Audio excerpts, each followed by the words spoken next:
The dining room was filled with the warm glow of candlelight and the cheerful chatter of the Rodriguez family, but I might as well have been invisible.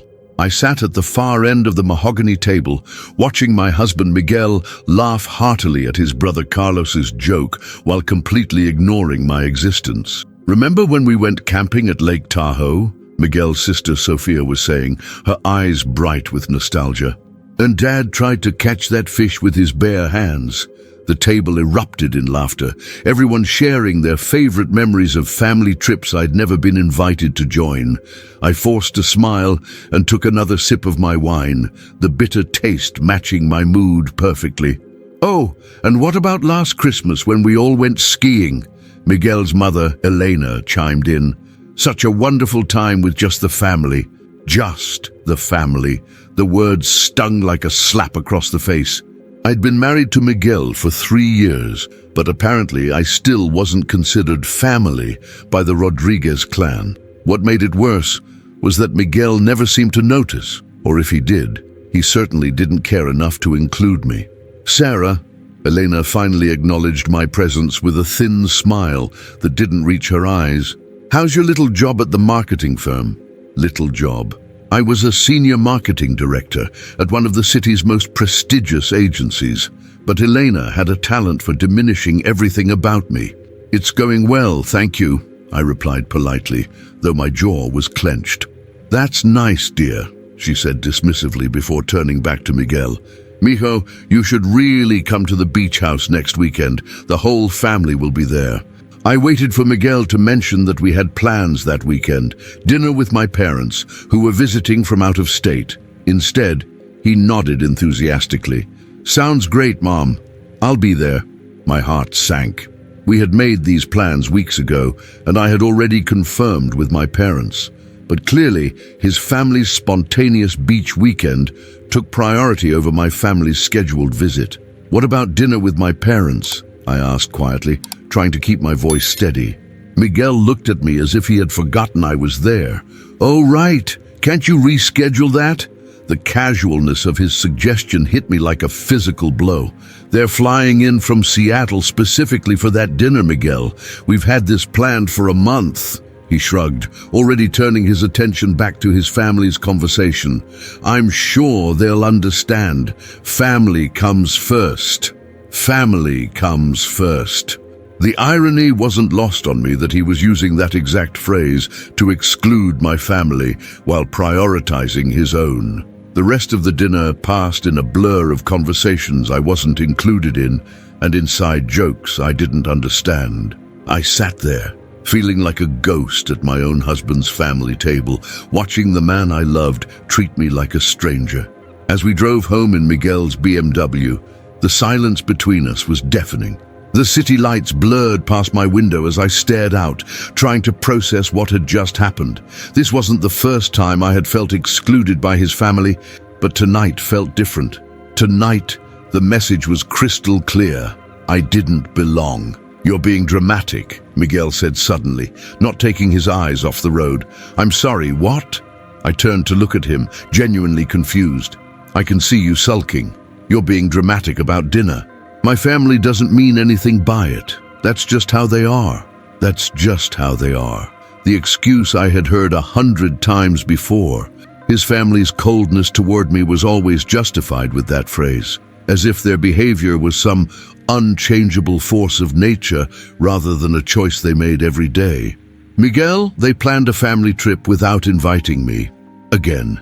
And you just agreed to skip dinner with my parents to go. It's not that big of a deal, Sarah. Your parents will understand. Why is it always my family that has to understand? When has your family ever had to compromise or reschedule for mine?"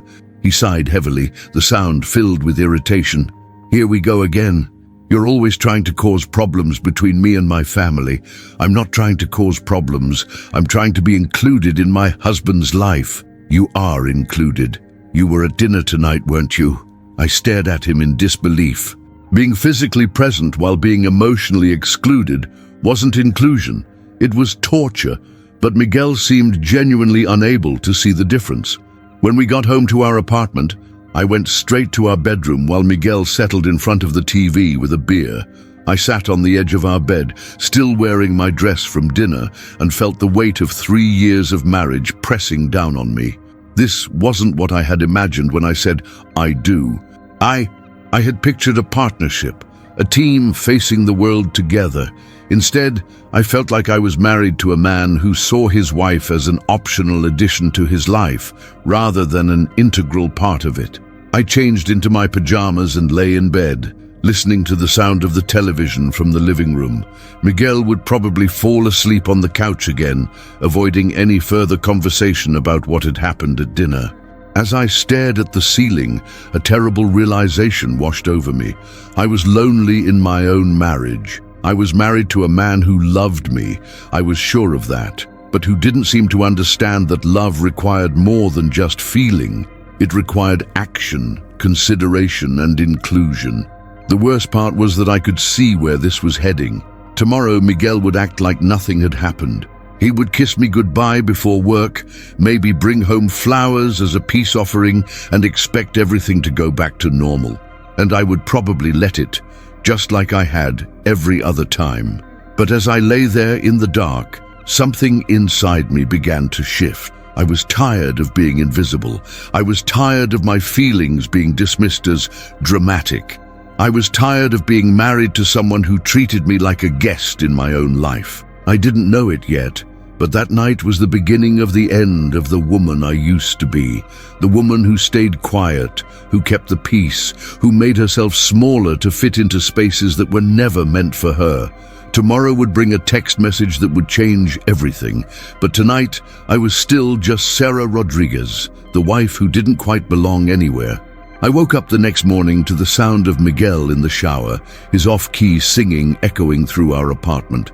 For a moment, I lay there listening to him belt out some Spanish song his mother used to sing, and I almost convinced myself that last night had been a bad dream. But then I remembered the way he had looked right through me at dinner, the casual way he had dismissed my parents' visit, and the heavy feeling in my chest returned. I got up and made coffee, going through the motions of our morning routine. Miguel emerged from the bedroom in his navy suit, looking handsome and completely unbothered by our conversation from the night before. "Morning, beautiful," he said, kissing my cheek as he grabbed his travel mug. "Don't forget I'm playing golf with Carlos after work." Another plan I hadn't been informed of. "What about the Martinez wedding this Saturday? We RSVP'd months ago." Miguel paused, his hand on the door handle. "Oh, right, about that." He turned to face me with an expression I had learned to dread. "Actually, the whole family is going to the beach house this weekend, remember? Mom's really excited about having everyone together." "Miguel, we already committed to the wedding. And what about my parents? Can't you go to the wedding by yourself? Tell people I'm sick or something, and your parents will understand. Family is family." There it was again. That phrase that apparently only applied to his family, never mine. After he left, I sat at our kitchen island with my coffee, staring at my phone. I scrolled through Instagram, seeing photos of other couples, friends from college who looked genuinely happy together, co-workers who seemed to actually enjoy their spouse's company. When had Miguel and I stopped looking like that? Around noon, my phone buzzed with a text from my friend Jessica. "Can't wait to see you and Miguel at the Martinez wedding. It's been forever since we all hung out together."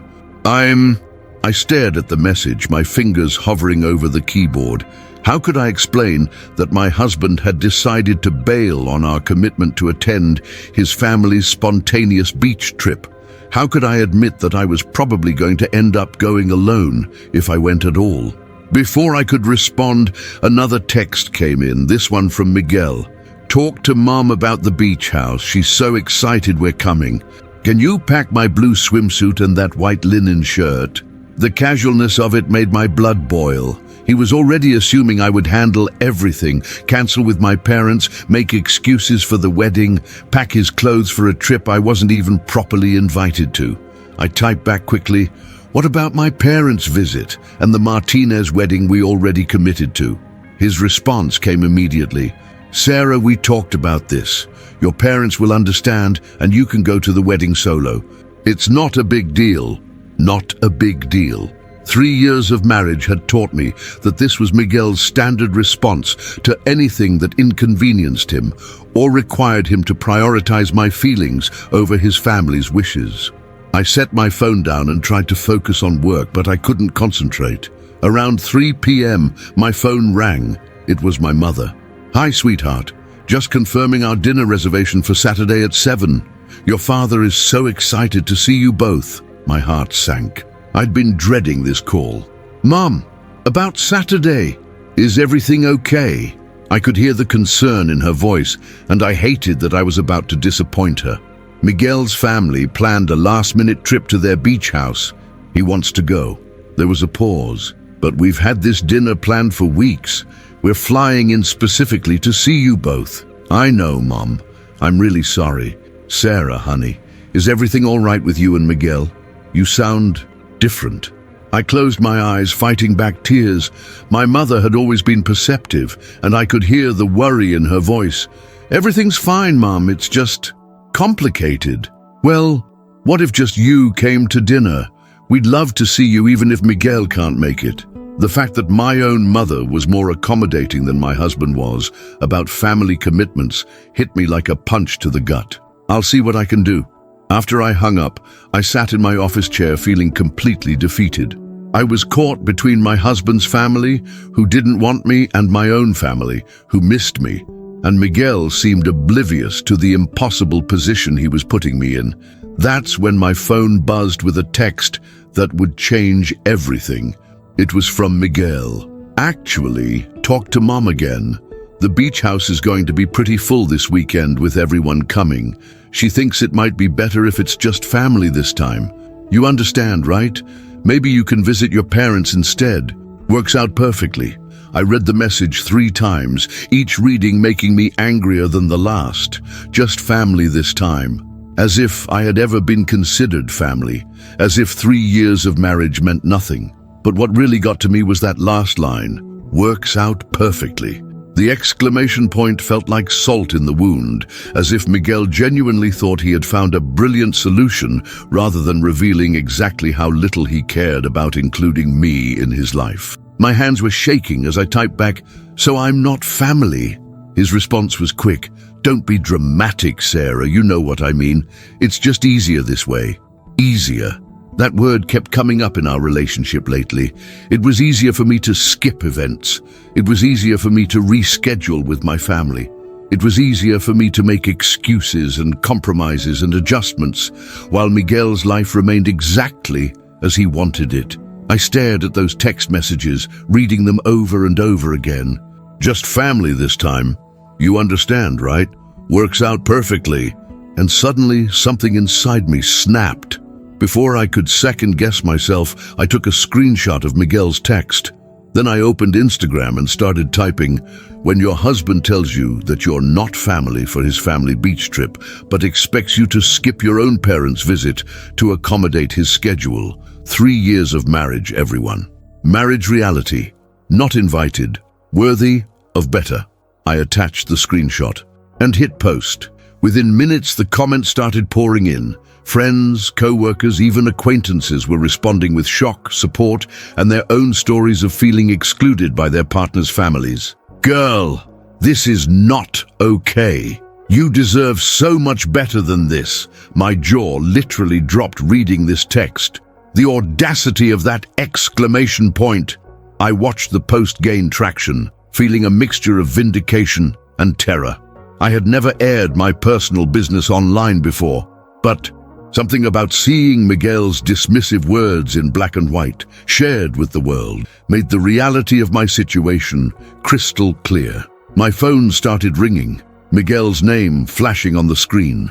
I let it go to voicemail. Then it rang again, and again. Finally, I answered. "Sarah, what the hell is wrong with you?" His voice was sharp with anger. "Delete that post. Now." "No." The word came out stronger than I expected. I had said no to Miguel exactly 0 times in our 3-year marriage. I had always been the accommodating wife, the understanding partner, the woman who made everyone else's life easier. "No." He sounded genuinely shocked. "You heard me. I'm not deleting it." "Sarah, this is ridiculous. You're embarrassing my family. I'm embarrassing your family. Miguel, you just told me I'm not family enough to be included in a beach trip, but I'm family enough to be embarrassed by their behavior? There was silence on the other end of the line. People can see this, Sarah. My co-workers, my family, everyone can see what you posted. Good. Maybe they should see it. Maybe everyone should know exactly how you treat your wife. I could hear him breathing heavily. We'll talk about this when I get home. And Sarah, delete the post. He hung up before I could respond. I looked back at my phone. The post now had over 200 likes and 50 comments. People were sharing their own stories, offering support and expressing outrage on my behalf. For the first time in 3 years, I felt like people were actually seeing me, really seeing me, and validating that what I was experiencing wasn't okay. I was scared about what would happen when Miguel got home, but I was also something I hadn't been in a long time. I was done being invisible. The post stayed up. By 6 p.m., my phone was buzzing non-stop.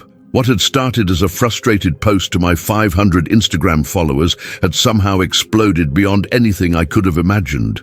The screenshot of Miguel's text had been shared to Twitter, Facebook, and TikTok. Strangers were commenting, sharing their own stories, and expressing outrage at my husband's casual cruelty. I sat on my couch, scrolling through hundreds of comments, feeling simultaneously validated and terrified. This is emotional abuse, honey. You deserve better. The way he dismissed your feelings and your family is absolutely disgusting. Works out perfectly. Who says that to their wife? Please tell me you're leaving him. That last comment stopped me cold. Leaving him. Was that what this was leading to? I had posted in anger, in a moment of pure frustration, but I hadn't thought about what came next. My phone rang. Jessica, my friend who had texted about the wedding earlier. Sarah, oh my God, I just saw your post. Are you okay? I think so, I said, though I wasn't sure that was true. Honey, I had no idea things were this bad with Miguel. I mean, I always thought his family was a little cold to you, but this text, she trailed off. Yeah, seeing it in writing really put things in perspective. The post is everywhere, Sarah. My sister shared it on Facebook and she doesn't even know you. People are calling it Masha Beach House Gate. Beach House Gate. I almost laughed despite everything. That's ridiculous. What did Miguel say when he saw it? He told me to delete it and hung up on me. And are you going to? I looked at my phone again. The numbers kept climbing. 1 to 200 likes, 300 comments, 150 shares. But more than the numbers, it was the messages that got to me. Women sharing their own stories of feeling invisible in their marriages, people offering support and validation. For the first time in years, I felt seen. No, I said, I'm not deleting it. Jessica was quiet for a moment. Good for you, Sarah. It's about time. After we hung up, I made myself dinner, something I realized I rarely did when Miguel was home, since I usually cooked for both of us. Tonight, I made exactly what I wanted. A simple salad with grilled chicken and the expensive balsamic vinegar Miguel always complained was too fancy. As I ate, I continued reading comments. A verified account had shared my post, some lifestyle blogger with 50K followers, and suddenly I had notifications I couldn't keep up with. My DMs were flooded with messages of support, interview requests from online publications, and even a few TV producers asking if I'd be willing to tell my story. The front door slammed at 8:30 p.m. Miguel was home, and he was clearly furious. "Sarah," he called out, his voice echoing through our apartment. I stayed in the kitchen, finishing my dinner. Let him come to me for once. He appeared in the doorway, his face red with anger. "What the hell have you done?" "I had dinner," I said calmly, not looking up from my salad. "Don't play games with me. Your post, do you have any idea what you've done? My phone has been ringing all day. My mother called crying. Carlos wants to know what's wrong with you. My boss saw it because his wife follows you." I finally looked up at him. "I shared a text message you sent me. That's all." "That's all? Sarah, you've humiliated my entire family." "No, Miguel, you humiliated me. I just made it public." He stared at me like I was a stranger. "This isn't like you. Maybe this is exactly like me, and you've just never bothered to pay attention." Miguel ran his hands through his hair, a gesture I recognized from our few other serious fights. Okay, fine. You were upset, I get it, but this has gone too far. Delete the post, we'll go to couples therapy or something, and we can move past this. The casual way he suggested couples therapy, like it was another item to check off a to-do list, told me everything I needed to know about how seriously he was taking this situation. I'm not deleting the post. Sarah, be reasonable. I am being reasonable. For the first time in our marriage, I'm being completely reasonable. I stood up, cleared my plate, and turned to face him. Do you want to know what's not reasonable? Expecting your wife to cancel plans with her parents so you can go on a family trip she's not invited to. Calling your wife dramatic when she asks to be included in your life. Hanging up on your wife when she stands up for herself. Miguel's expression shifted from anger to something that looked almost like panic. People are saying terrible things about me online, Sarah, about our marriage, about my family. Are they saying anything that isn't true? The question hung in the air between us. Miguel opened his mouth to respond, then closed it again. That's what I thought, I said. My phone buzzed with a call from an unknown number, then another and another. You need to make this stop, Miguel said desperately. I can't make it stop, Miguel. It's out of my hands now. And it was. The post had taken on a life of its own. The Beach House Gate was trending on Twitter. News websites were picking up the story. I had become, accidentally, the face of wives who felt invisible in their marriages. One of the calls was from a producer at a major morning show. They wanted me to come on and tell my story. Another was from a journalist writing an article about emotional neglect in marriages. A third was from a woman who ran a support group for wives dealing with toxic in-laws. This is insane, Miguel said, scrolling through his own phone. People are calling me abusive. They're saying you should divorce me. Maybe you should ask yourself why strangers on the internet can see problems in our marriage that you can't. Miguel slammed his phone down on the counter. So what, you want a divorce? Is that what this is about?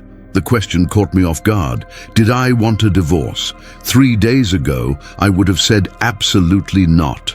I loved Miguel despite everything. But sitting here, looking at my husband who was more concerned about his public image than his wife's feelings, I realized I wasn't sure anymore. I want to be married to someone who sees me as an equal partner, I said quietly. I want to be married to someone who includes me in decisions that affect both of us. I want to be married to someone who doesn't make me feel like a guest in my own life. I do see you as an equal partner. Miguel, you literally told me I wasn't family enough to go on a family trip. I didn't mean it like that. How did you mean it? He was quiet for a long moment. My family is complicated. You know how my mother is. Your mother has been cold to me for 3 years, and you've never once stood up for me. That's not true. Name one time. One single time you've defended me to your family or chosen my feelings over their preferences.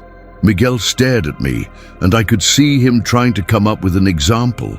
The fact that he couldn't immediately think of one told us both everything we needed to know. This is ridiculous, he finally said. You're blowing everything out of proportion because of some stupid family dynamics. Not I'm sorry, not you're right. I should have handled this differently. Just minimizing my feelings again. I think you should stay somewhere else tonight, I said. Miguel's eyes widened. What? I need space to think, and clearly you need time to figure out whether you actually want to be married to me or just have someone who makes your life convenient. Sarah, come on. Don't be dramatic. There was that word again. Dramatic. The word he used every time I expressed any emotion that wasn't positive agreement with whatever he wanted. I'm not being dramatic, Miguel. I'm being clear. I need space. He stared at me for another long moment, and I could see him calculating, trying to figure out if this was a bluff he could call or a line he couldn't cross. Fine, he said finally. I'll stay at Carlos's. But Sarah, this is crazy. All of this. We can work this out if you just delete the post and stop letting strangers on the internet tell you what to think about our marriage. After he left, I sat in the quiet of our apartment feeling simultaneously emptier and more at peace than I had in months. My phone continued buzzing with notifications, but for the first time I turned it face down and just sat with my thoughts. Tomorrow, I would wake up to find that my story had been picked up by major news outlets. I would become an accidental spokesperson for invisible wives everywhere. But tonight, I was just Sarah, finally alone with the truth of my marriage and the question I had been avoiding for 3 years. Was being loved enough if that love came with constant dismissal, exclusion, and the expectation that I should be grateful for whatever scraps of consideration I received? For the first time, I was starting to think the answer might be no. I woke up to 47 missed calls and 312 text messages. My Instagram post now had over 50,000 likes and had been shared across every social media platform imaginable. A beach house gate was the #1 trending topic on Twitter, and my DMs were flooded with interview requests from major news outlets. The first call I returned was to Good Morning America. "Mrs. Rodriguez, we'd love to have you on the show this morning to discuss your viral post about marriage and family inclusion," the producer said. "We can have a car pick you up in an hour." An hour. My story had exploded so quickly that major television networks were scrambling to book me for same-day interviews. It felt surreal. I need to think about it," I said. "Of course, but I should mention, we're hearing that other networks are reaching out as well. If you're interested in sharing your story, we'd love to give you the platform to do it."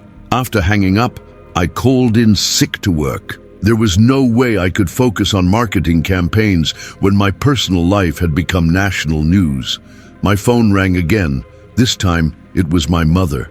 "Sarah, honey, are you okay? Mrs. Henderson next door saw something on Facebook about you and Miguel. She said you were on the news." I had been dreading this call. My parents had always liked Miguel, and they had no idea how bad things had gotten in our marriage. "Mom, it's complicated. Miguel and I are having some problems." "What kind of problems?" The Facebook post Mrs. Henderson saw made it sound serious. I took a deep breath and told her everything: the dinner, the text, Miguel's response, and the viral explosion that followed. My mother listened without interrupting, which was unusual for her. "Oh, sweetheart," she said when I finished, "I had no idea you were feeling so alone in your marriage. I didn't want to worry you and Dad. Sarah Elizabeth, you are our daughter. Your happiness and well-being will always be our priority. If Miguel is making you feel invisible, then we have a problem with Miguel." Hearing my mother use that phrase, invisible, the same word that had been echoing in my head for months, made me start crying. "I don't know what to do, Mom." "Well, first, you're going to come stay with us for a while. Your father is booking a flight right now. We'll be there tonight." "Mom, you don't have to." "Yes, we do. And second, if these television people want to hear your story, maybe you should tell it, not for the attention, but because it sounds like there are a lot of women out there who need to hear that they're not alone." After we hung up, I looked at my phone again. The interview requests kept coming. CNN, The Today Show, The View, Ellen. Shows I had watched countless times were now calling me. I decided to start small. I accepted an interview with a local news station, thinking it would be good practice before any national appearances. The reporter, Maria Santos, met me at a coffee shop near my apartment. She was warm and professional, and somehow managed to make me feel comfortable despite the cameras. "Sarah, your post has resonated with millions of people. What made you decide to share something so personal?" she asked. "I think I reached a breaking point," I said. "When I saw my husband's text in black and white, telling me I wasn't family enough to be included, but expecting me to rearrange my life for his convenience, something inside me just snapped. I realized I had been making myself smaller and smaller to fit into a marriage that wasn't making room for me. The response has been overwhelming. What's that been like? Honestly, it's been both validating and terrifying. Validating because so many women have reached out to say they've experienced similar things in their relationships. Terrifying because I never intended for this to become so public. Have you heard from your husband since the post went viral?" I hesitated. Miguel had been calling and texting constantly, alternating between anger and panic. His latest message had been, "Sarah, please. People are calling me abusive. They're saying you should leave me. This is destroying my reputation. We need to fix this." Even in crisis, his focus was on how this affected him, not on understanding why I had felt the need to speak out in the first place. "We're taking some time apart right now," I said diplomatically. The interview aired that evening, and by the next morning, the calls from national shows had intensified. I decided to accept the Good Morning America invitation. Sitting in the green chair across from the hosts, I felt strangely calm. Maybe it was because I had spent so many years keeping quiet that finally speaking my truth felt liberating, even under bright studio lights. "Sarah, your story has struck a chord with so many people. In your viral post, you shared a text from your husband about not being family enough for a family trip. Can you tell us more about that dynamic?" the host asked. "I think what resonated with people is that feeling of being married to someone but still feeling lonely," I said. "For 3 years, I've been excluded from family events, asked to accommodate everyone else's schedule, while my own commitments were treated as negotiable. And whenever I tried to express how that made me feel, I was told I was being dramatic." The text your husband sent has sparked a lot of conversation online. When you read, "It's just family this time," how did that make you feel?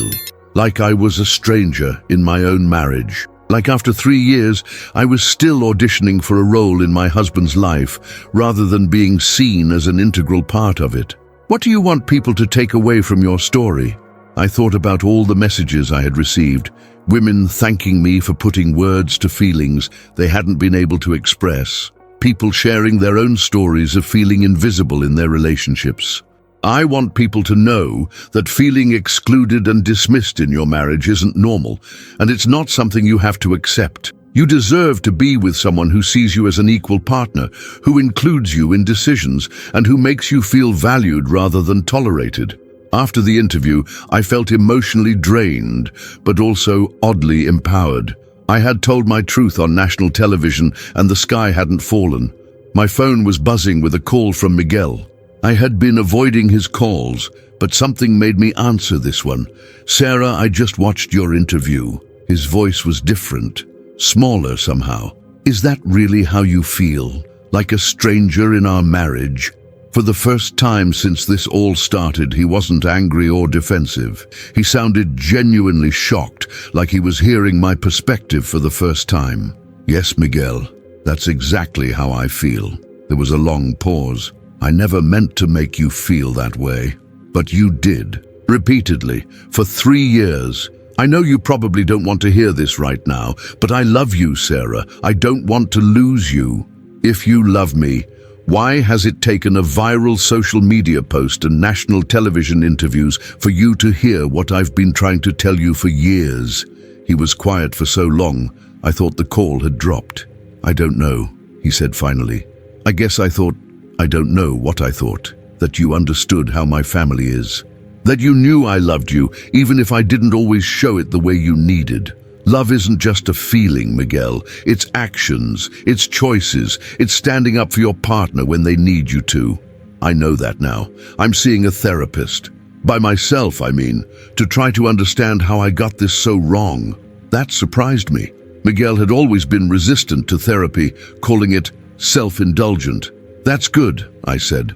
"But Miguel, I need you to understand, this isn't something that can be fixed with a few therapy sessions and a promise to do better. This is about fundamental respect and partnership, and I'm not sure we've ever really had that. So what does that mean for us?" I looked around the hotel room where I was staying until my parents arrived. My whole life had changed in the span of 48 hours, and I still wasn't sure where I was going to land. "I don't know yet," I said honestly, "but I know I can't go back to being invisible." After we hung up, I sat on the hotel bed and tried to process everything that had happened. 2 days ago, I was a quietly unhappy wife, keeping the peace at all costs. Now, I was accidentally famous, fielding interview requests, and considering whether my marriage could be saved. My story had clearly resonated because it wasn't unique, it was universal. How many women were sitting in marriages where they felt unseen, unheard, and unvalued? How many were making themselves smaller to accommodate partners who never made space for them? I thought about the message that had started all of this. Works out perfectly. Those words and that exclamation point had encapsulated everything wrong with my marriage. Miguel's complete inability to see beyond his own perspective and his assumption that I would always be the one to adjust, accommodate, and understand.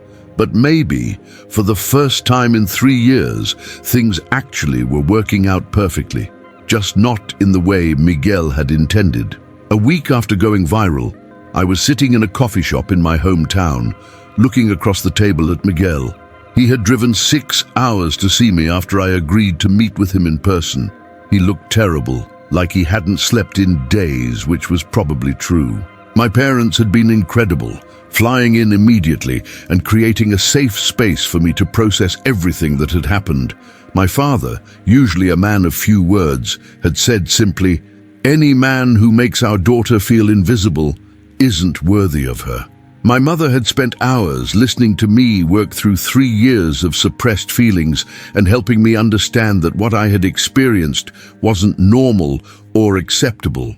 Now, sitting across from Miguel in this neutral territory, I could see the weight of the past week on his face. The story had continued to spread. Major publications had written think pieces about emotional neglect in marriage. Relationship experts had weighed in on morning shows, and Beach House Gate had become a cultural phenomenon that extended far beyond my personal situation. "Thank you for agreeing to see me," Miguel said, his voice hoarse. I nodded, wrapping my hands around my coffee mug. "How you doing?" He laughed bitterly. "How am I doing, Sarah? I've been called every name in the book online. My mother won't speak to me because she says I've humiliated the family. Carlos thinks I should sue you for defamation. My boss pulled me aside to ask if I needed time off to deal with my personal issues. I'm sorry it's been difficult." "No," he interrupted. "Don't apologize. That's what I came here to tell you. Don't apologize for any of this." I looked at him in surprise. "I've been seeing Dr. Martinez, the therapist I mentioned. She's been helping me understand some things about myself, about us, about how badly I screwed up." He paused, looking down at his hands. "Sarah, I think I've been emotionally abusive to you, and I didn't even realize it." Hearing him say those words I had never even let myself think, was like a physical shock. "I kept dismissing your feelings, calling you dramatic, expecting you to always be the one to adjust and compromise. I treated my family's comfort as more important than my wife's dignity. And when you finally stood up for yourself, my first instinct was to make you feel bad about it, instead of asking why you felt the need to do it in the first place." I felt tears starting to form. This was the conversation I had been waiting 3 years to have. "Dr. Martinez asked me to make a list of all the times I chose my family's preferences over your feelings. And Sarah, the list was pages long. Pages. How did I not see what I was doing to you?" "Because I let you," I said quietly. "I kept making excuses for it, kept trying to be the understanding wife who didn't rock the boat. I enabled it as much as you perpetuated it." "No," Miguel's voice was firm. "You were trying to save our marriage by sacrificing yourself. That's not enabling. That's surviving. I should have been protecting you, not forcing you to protect yourself from me." We sat in silence for a moment, the weight of 3 years of damage hanging between us. The therapist says, "I have some deep-seated issues with boundaries and people-pleasing when it comes to my family. Apparently, my mother has been manipulative my whole life, and I learned to keep the peace by sacrificing other people's needs, first my own, then yours, to keep her happy." I had suspected as much about Elena, but hearing Miguel acknowledge it was validating in a way I hadn't expected. She also said that the way I handled conflict with you, dismissing your feelings, calling you dramatic, hanging up on you, Those are not normal relationship behaviors. They're emotionally abusive behaviors, even if I didn't intend them that way. Miguel, I know it's probably too late, he continued. I know I destroyed something precious, and I may not get the chance to rebuild it. But I needed you to know that I see it now. I see what I did to you, and I'm horrified by it.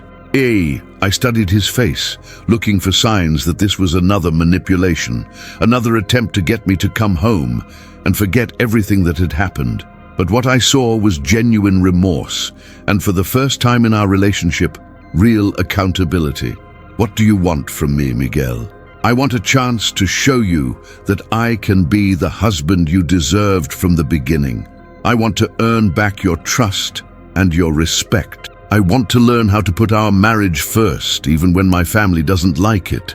And if I say no, his face crumpled slightly, then I'll respect that decision, even though it will destroy me. Because that's what respecting your wife actually means, accepting her choices, even when they're not what you want to hear. We talked for 2 more hours. Miguel told me about his therapy sessions, about the homework Dr. Martinez had given him, about the letter he had written to his mother setting boundaries for the first time in his adult life. He showed me the letter. It was respectful but firm, explaining that he would no longer tolerate her treating me with disrespect and that future family events would include both of us or neither of us. I sent it yesterday, he said. She called me crying, saying I was choosing you over family. I told her that you are my family now and that I should have made that clear 3 years ago. For the first time since this all started, I felt a flicker of hope. This can't just be a reaction to the public embarrassment, I said.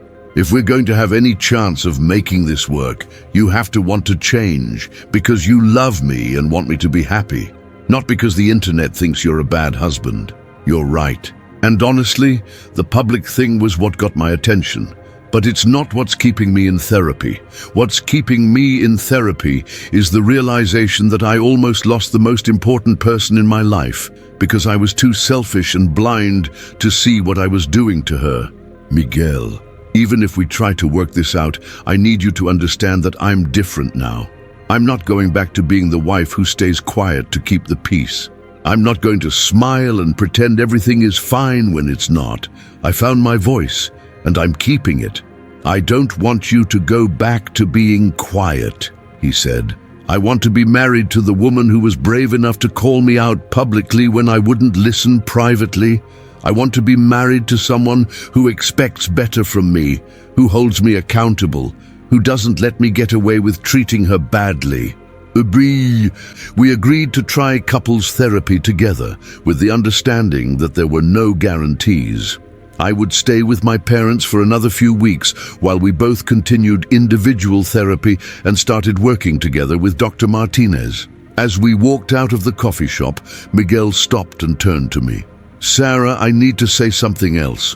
What you did, posting that text, speaking out on television, refusing to be invisible anymore, it was brave. And I'm proud of you for standing up for yourself, even though it was against me. Those words meant more to me than any apology he could have offered. I was sitting in our apartment. Yes, our apartment, though it looked very different now, sorting through wedding invitations when Miguel came home from work with flowers. Not the apologetic, guilt-driven flowers he used to bring, but Thursday flowers, just because flowers. I saw these and thought of you flowers. How was therapy? He asked, kissing my forehead before sitting down next to me on the couch. Good. Dr. Peterson and I talked about the book deal. 6 months after the Russian Beach House Gate, my story had evolved into something I never could have imagined. The viral post had led to a book deal, a memoir about finding your voice in marriage and relationships. Publishers had been in a bidding war for the rights to my story, and I was now officially a soon-to-be author. How are you feeling about it? Excited, terrified, grateful. I looked at him. How are you feeling about it? This was still a work in progress, checking in with each other, making sure we were both okay with the major decisions that affected our lives.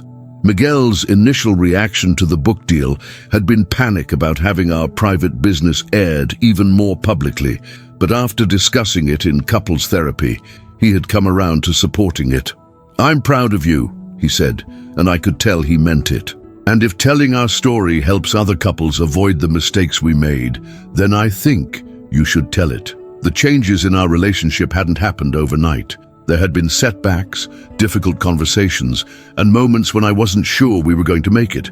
But slowly, with consistent therapy and genuine effort from both of us, we had built something new. Miguel had indeed sent that letter to his mother, and the fallout had been significant. Elena had refused to speak to him for 2 months, and when she finally did, it was to issue an ultimatum: choose her or choose me. For the first time in his life, Miguel had chosen his wife. "She'll come around eventually," he had told me after that conversation. "But even if she doesn't, I won't go back to letting my family treat you badly." We had missed the beach house weekend, obviously. Instead, we had spent that weekend with my parents, and Miguel had gotten to see what a healthy family dynamic actually looked like. My parents included him in conversations, asked his opinions, and treated him like family from day one. The contrast had been eye-opening for him. "I never realized how cold my family was to you because I thought it was normal," he had told me during one of our therapy sessions. "My family shows love through loyalty and obligation, not warmth and inclusion. I just assumed you understood that, but you came from a family that actually welcomes people." The wedding we were currently planning wasn't our first wedding. It was our renewal. After 6 months of intensive therapy and rebuilding our relationship from the ground up, we had decided to renew our vows, not because we had to, but because we wanted to. Because the people we were now deserved a wedding that reflected the partnership we had built together. "The Hendersons RSVP'd yes," I said, showing him the response card. "And Jessica wants to know if she can bring her new boyfriend." "Of course." Miguel paused. "What about my family?" This was still a tender topic. We had invited them, but with clear boundaries. The invitation had included a note explaining that this was a celebration of our renewed commitment to each other, and anyone who couldn't support that wholeheartedly was welcome to decline. Carlos had RSVP'd yes immediately, along with an apology letter to me for not speaking up when he witnessed his family's treatment of me over the years. Sophia had also accepted and had actually called to ask if she could take me to lunch to get to know me better, something that had never happened in 3 years of marriage. Elena, however, had not responded at all. "I think we should assume she's not coming," I said gently. Miguel nodded, and I could see that it still hurt him, but he had made peace with it. "Her loss," he said. "She's missing the chance to see her son marry an incredible woman." That evening, we cooked dinner together, another change in our dynamic. Previously, cooking had been my job, while Miguel watched TV or worked. Now we shared household responsibilities based on availability and preference rather than outdated gender roles. As we chopped vegetables and talked about our days, I marveled at how different this felt from the silent dinners we used to have. We actually talked to each other now, shared stories, asked questions, and listened to the answers. "I got a call from that producer today," Miguel said. "The one doing the documentary about viral social media stories. What did you tell them?" "That I'd think about it, but only if you were comfortable with it." A year ago, Miguel would have made that decision unilaterally, probably saying no to protect his own image. The fact that he was checking with me first and considering my feelings was a small but significant change. "I think it might be good," I said, "if we can help other couples recognize these patterns before they get as bad as ours did. Even if it means more public attention, more scrutiny." I considered this. The viral post had brought both positive and negative attention. While thousands of people had reached out with support and gratitude, I had also received my share of criticism and hate mail. Some people thought I should have handled things privately. Others accused me of being an attention seeker, and a few particularly nasty comments had suggested that I was lucky Miguel had put up with me at all. "I've learned that you can't control how people react to your truth," I said. "You can only control whether you tell it authentically." That night, As we got ready for bed, I watched Miguel in the bathroom mirror as he brushed his teeth. 6 months ago, I had been planning to ask him to leave. Now, I was planning to marry him again. "Do you ever regret it?" he asked, catching my eye in the mirror. "Posting that text? Everything that happened after?" I thought about it seriously.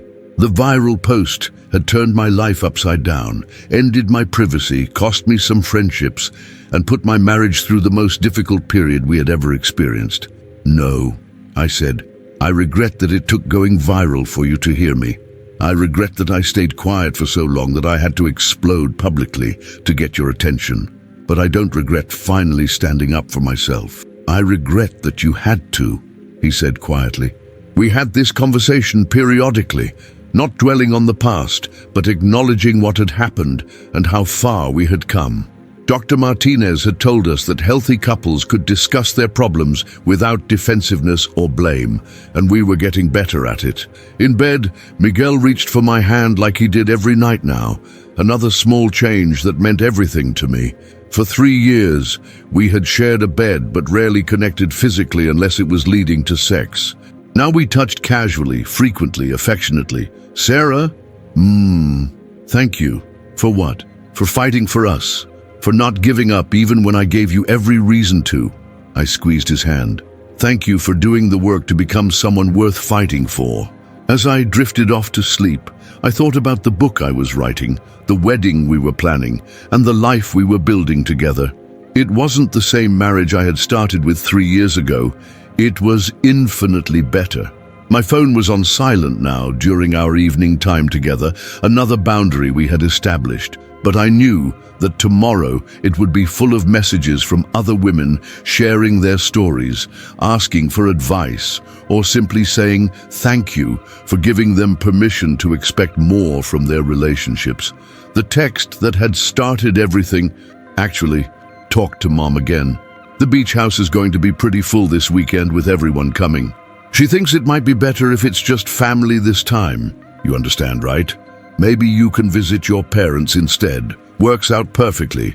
Was now printed and framed in our therapist's office. Dr. Martinez used it as an example with other couples of how dismissive language and unilateral decision-making could damage a relationship.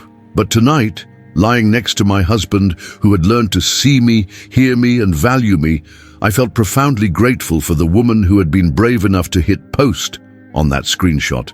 She had saved my marriage by nearly ending it, and in the process, she had saved me too. Sometimes the most loving thing you can do is refuse to be invisible anymore.